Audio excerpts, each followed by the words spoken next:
Hi everyone, Peter Liciaga here, and thought I'd come online this morning and just share what's been on my heart. And the last couple of days, the last couple of weeks, we've been having, uh, we've been blessed at the Denali Karate Center, getting a lot of families coming into our program. But hey, if you want to find out about our martial arts program, go to denalikarate.com. You can give us a call, 856-235-0414. But if you want to connect with me right now, text me at 856-278-5282 on my smartphone. But yes, hey, I apologize for my hoodie, my hat, and I just finished working out, and so I want to stay warm, and so I apologize for my look, but it's early in the morning. It's good for many of us, but I wanted to come live anyway to talk about parenting and being an extraordinary parent, and some thoughts. I have actually 10 things I want to share with you, so I'll be here for a little bit. So again, it's been on my heart. I have a lot of families coming in, so we've been blessed at DKC where parents are coming to us, giving us a call, and they're having, they just want us to help them with their kids. And we have parents that have kids that are having issues in school with bullying. I shared one the other day. We also have children that have parents want their kids to be more focused. And so, the range, the thing, more discipline, more self-control, more, more control over their emotions. They want them to do better in school. Some parents want their kids to come to our martial arts school just to have more activity, get the kids moving more, get them off the couch, get them off of the devices. And so, had me thinking about, me being a parent and what I've learned as a parent. And some of you might not know this. Right now you see my daughter, she's 18 years old, teaching full-time at DKC. She's awesome as an instructor, and you guys see how incredible she is, how talented she is at 18 years old. And the work that my wife and I put into raising our children. And let me get some water, my throat's real dry. I think you can hear my heater. I have my heater going on in my office because it's really cold outside. So anyway, you watch my daughter, and if you got to know my son, you'll see he's also outstanding, incredible. They're doing great. My daughter did great in school, and my son's doing great in school. So my wife and I did an extraordinary job raising our children, but it just didn't happen overnight for me. I first became a parent, and there's a picture right here. You can see that photo that I put there. That's the first time I became a parent was in 1981. And so 1981 when I first became a parent. And you see there, his name was Peter Simon Liciaga Jr. We called him PJ. And I was a new dad. I had no idea what I was doing. I worked all the time. I was never home, and my kids never saw me. I had two kids. I have a PJ, and also have a daughter. And so I did horrible as a dad. I was never there, and I let their mom raise them. I never got to know my kids. My son, as you can see in the picture, was born with a handicap. I was never home, and I never got involved in their lives. And then my son actually passed away in 1993, and I never got a chance to know who he was. So I failed horribly as a parent, and I did everything wrong. Never there, didn't get involved in their lives, and always working, never saw that there was value there. Even though when you see me, the picture holding my son, I was proud of that. I was proud of the fact that I was the dad, and this was my son. But I did everything wrong. And so that relationship fell apart. I did everything wrong as a spouse. I did everything wrong as a dad. But then I had an opportunity, when I met Renee, my wife. Now we're going to celebrate 31 years of marriage in November. We've got two kids. But second time around, I learned my lesson, and I saw this as a second opportunity, a second chance to be a parent, and not just to be a parent, but to be extraordinary parent. And martial arts had a lot to do with it. My discipline as a martial artist, my desire to work hard and be with my family, to be with my wife and partner up with her, and to raise our children as best as possible. Martial arts helped me stay on top of that. And as you guys know my story, my daughter was born in 2000, and I became a full-time martial arts instructor in 1999. So you see the relationship there. You see, what happened there. So as an instructor, as a teacher, as a martial artist, that helped me be a great parent, an extraordinary parent. And I grew. Wasn't perfect, made a lot of mistakes, but I stayed there. My wife and I, we worked it out, and we helped raise our children. So there's things I want to share with you guys that I think will, help us really to as parents, to really look at what we're doing, maybe add some things. I hope that you guys will share with me some things that you're doing that helps you be this great parent that you are. Not perfect, but maybe, but great. That's what I can say. Great. Great doesn't mean perfect. Extraordinary doesn't mean perfect.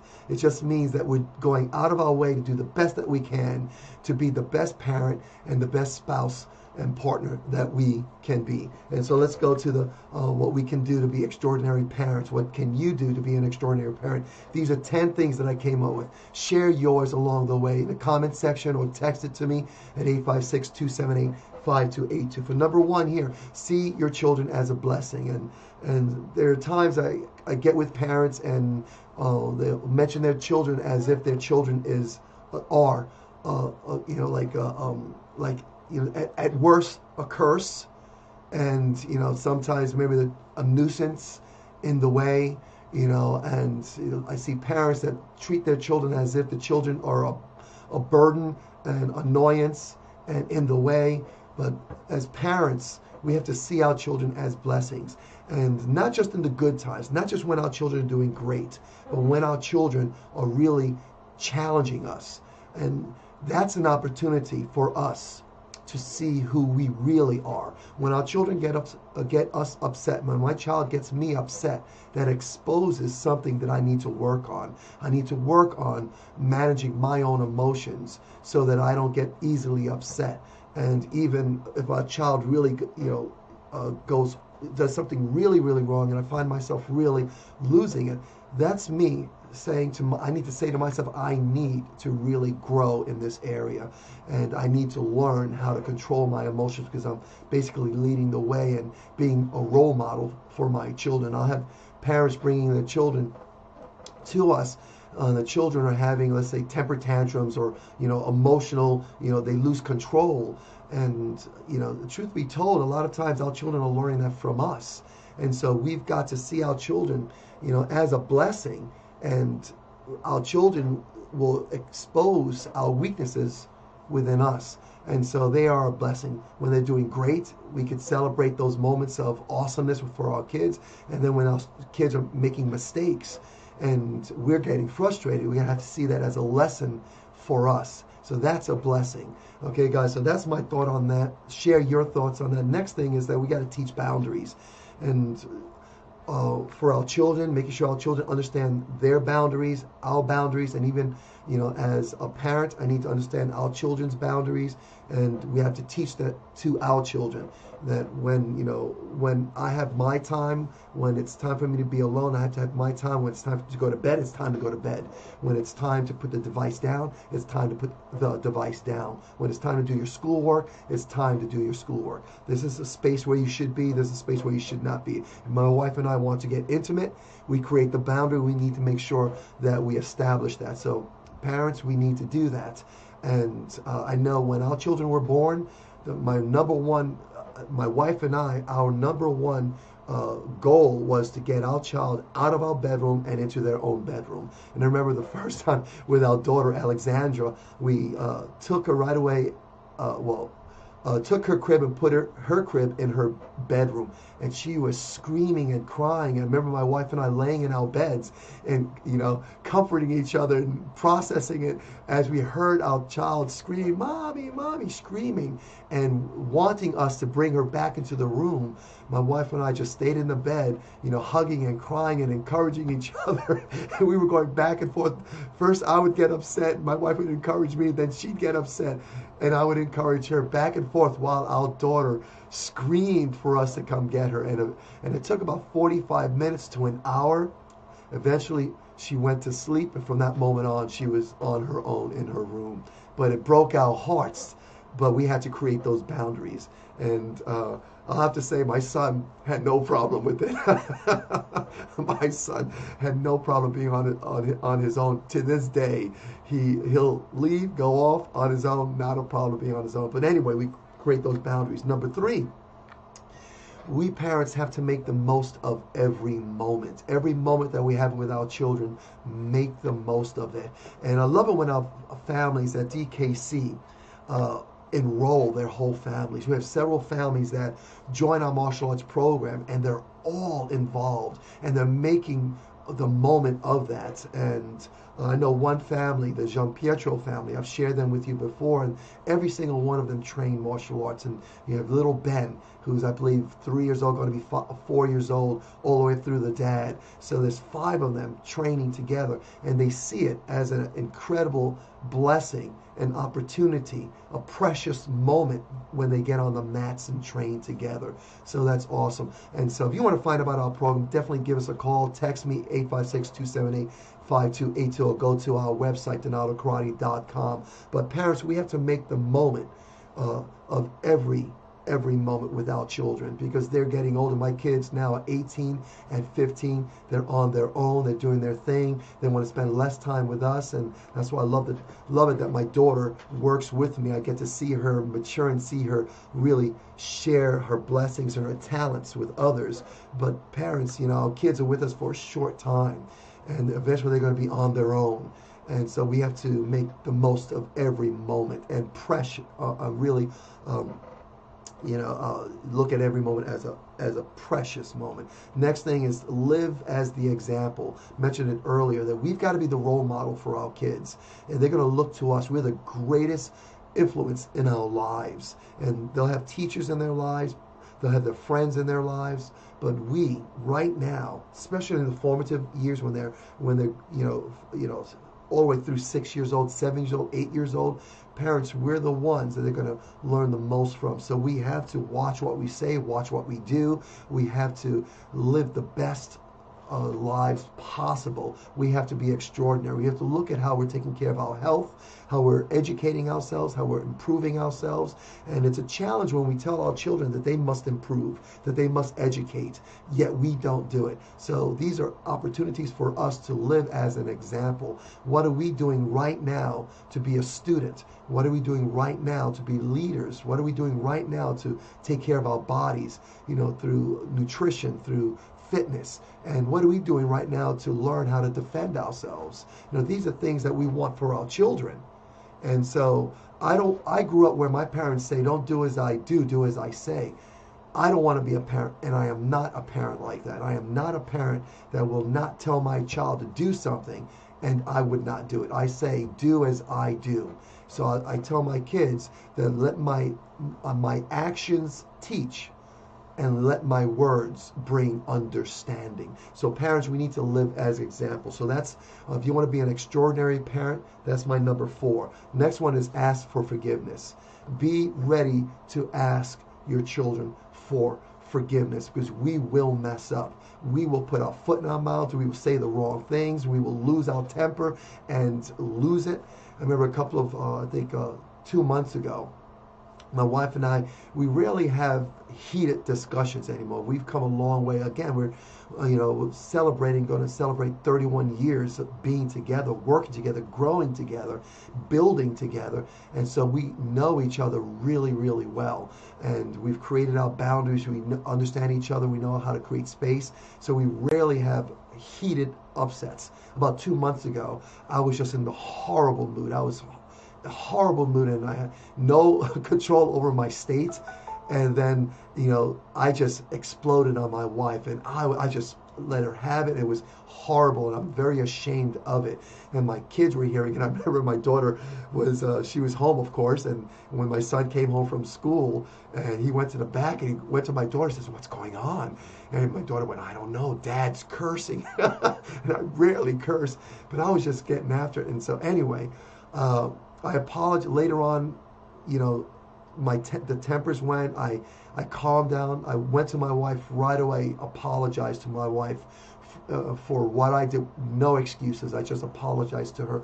Then I went to my kids and I apologized to my kids. And hey, I'm human. I messed up, and I had to recognize that I messed up. And no matter why I was upset, I was wrong in how I expressed myself, and I had to ask for forgiveness. And so that's important that we do that, parents, that we ask for forgiveness, to be extraordinary. Again, we're not perfect. We mess up. So we need to get to that place where we recognize, we are aware that we're messing up. We've got to assess what we need to do. Then we need to move to the right appropriate action, and that is to ask for forgiveness. Number 5 is to discipline consistently, calmly, and with care. Throughout both my kids' lives, I was always aware of how I disciplined my kids, and both of them are very different. So I disciplined both of them very differently, very uniquely to who they were, who they are. And I do it consistently. I am very consistent. Again, my discipline that I've learned in martial arts. When you come to our school, you'll see it's consistent. When you come in, you know, our protocol in the school, the way we do things in the school is consistent. And same thing in my household. And I do it calmly. And aside from those moments, like I just described to you, you know, I stay calm. You know, I keep myself calm. I've worked decades on managing my emotions. I'm not perfect. I'll lose it, but I lose it less these days than I did in the past because of my martial arts discipline and how I train as a martial artist.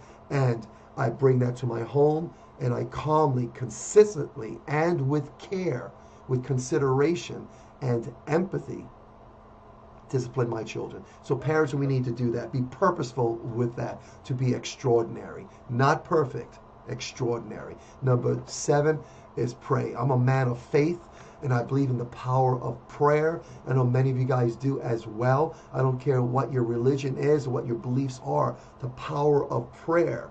You know, we need to consistently, persistently be in prayer. It could be moments, God, help me with this. Give me the strength. Give me the wisdom. And so we need to do that all the time, consistently.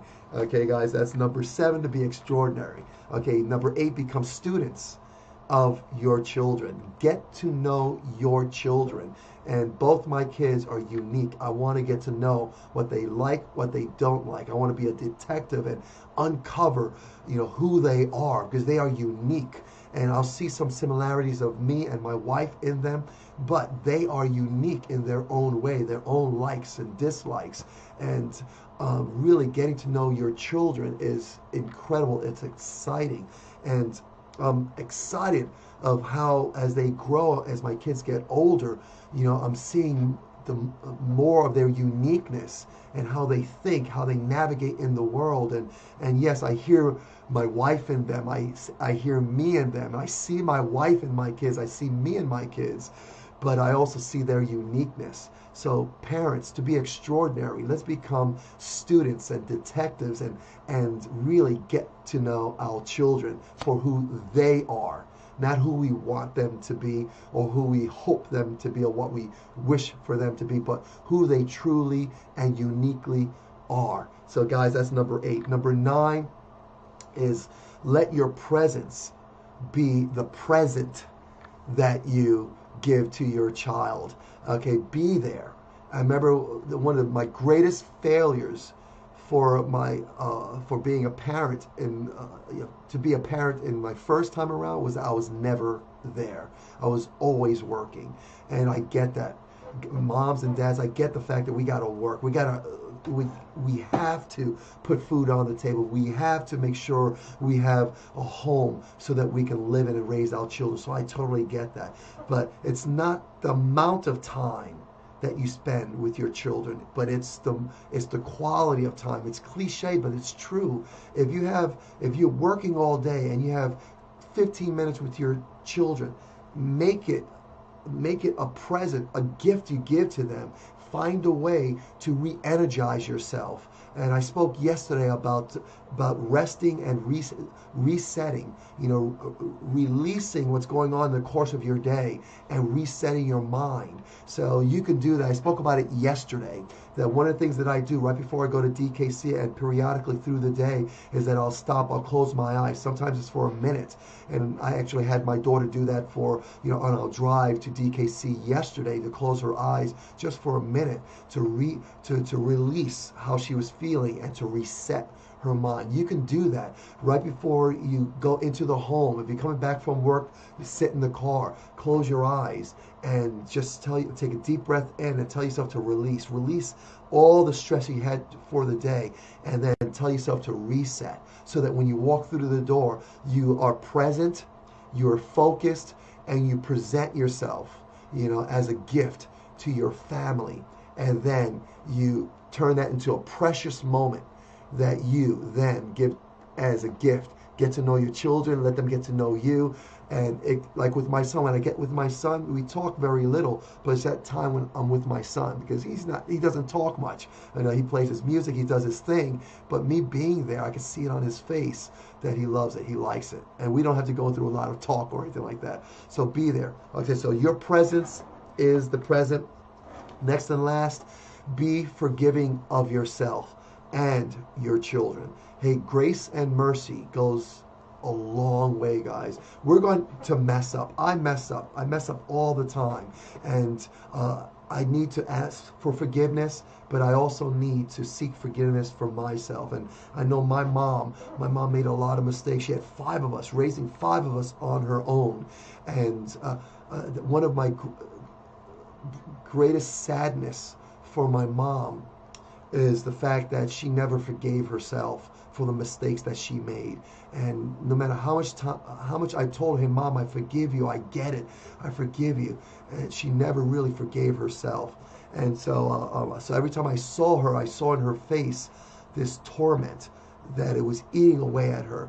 And one of the things that I wanted to see, I remember when my mom passed away, the moment I found out, I needed to go to the funeral parlor to see her, because what I wanted to see was the peace that was on her face, and I did. And when I saw her face in the funeral parlor before they did any of the processes to prepare her for the funeral, I saw on her face this peace. Guys, we need to forgive ourselves. We need to forgive our children, but we need to forgive ourselves. We're going to mess up, and sometimes we're going to mess up bad, horribly. We need to ask for forgiveness, seek forgiveness, but sometimes people won't forgive us. But we've got to forgive ourselves. And so, guys, that's number 10. If you want to be extraordinary, be a parent, and be an extraordinary parent. Not perfect, but extraordinary. Get to that place when you mess up, you forgive yourselves. Okay, guys, so I hope this is helpful. I hope this brought value to you. If you have any ideas or suggestions, guys, please share that with me. Share it with me. You can send it to me text-wise right here directly. Guys, it makes my day, and put it right there. It makes my day. 856-278-5282. Text me with your tips of what you do to be an extraordinary parent. And also, if you want to find out about our program, DKC, I'm a teacher. I'm a martial artist, I'm a parent, I'm a human being just like you guys, and I'm just one of these people that, I can't fake it. I'm a dad, but I'm also a martial artist. And so what I do as a martial artist, I do as a dad. What I do as a dad, I do as a martial artist. So when you bring your children to us, I'm like their grandfather because I'm that old, okay? But I can be that because I've lived a life. And so find out the work that we're doing at DKC. So text me, and I'll send you information about our schedule, about anything, any questions you have about our program, what we're doing there. I'd love to answer, find out more about you. So give me a call, 856-278-5282. As far as send me a text there, you can visit our website, donatokarate.com. But other than that, guys, see anything else here now. So that's the information. So thank you so much for spending this time with me. I'm going to press on with my day, and I look forward to hearing from you guys. And I love this live. I love the ability to connect with you around the world. So I'm looking forward to making more connections, doing more of these. Yesterday I just went crazy going live. today I think I'll go live one more time. I think I'll go live on the drive. At 3:30, I'll be going live once again. Rest of the day, I'll be training. And there's a lot of work I have to do with just putting more videos together. I have my book that I'm doing. Where's that book at here? That we have here. Where's my book? My parents. Where is it? It was just here. I had my book here. It was just here. Where is it? I just had a book here. I can't find it. No, I can't. I can't find my book, ladies and gentlemen. I thought it was just here. Oh well, my book on martial arts for parents or something like that there, but it's a guide. So anyway, guys, so I'm doing more work on that, creating other stuff, and for our students. So I'll be busy doing that all day today. You guys have a great day. Talk to you guys soon. Take care. Thank you for spending this time with me.